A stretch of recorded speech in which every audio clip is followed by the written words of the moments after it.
WKRP in Cincinnati. Who's mad? For the first time in my life, can you believe this? I may actually be in love. Her work as a brainy bombshell receptionist at a local rock and roll radio station earned her a number of Emmy and Golden Globe nominations. Morning, gorgeous.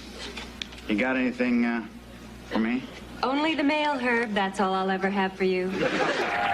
Anderson returned to the fictional radio station as a guest star in a series reboot in the early 90s. The position of receptionist at WKRP has a long tradition of looking sharp.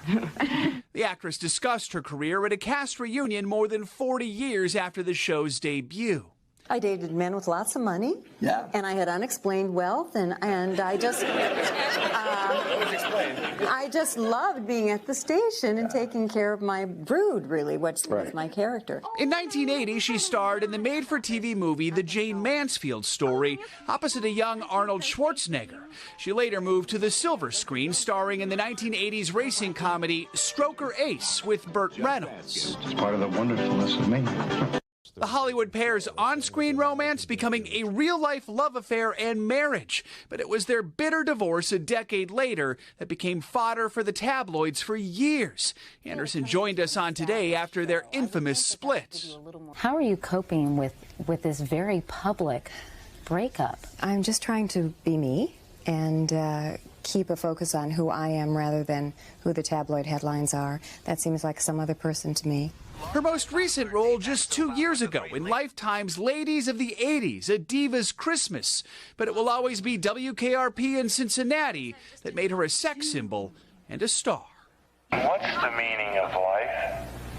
The cereal or the magazine? It's lovely to go, not really aging gracefully because I'm kicking and screaming all the way, but it still is nice to embrace what you are.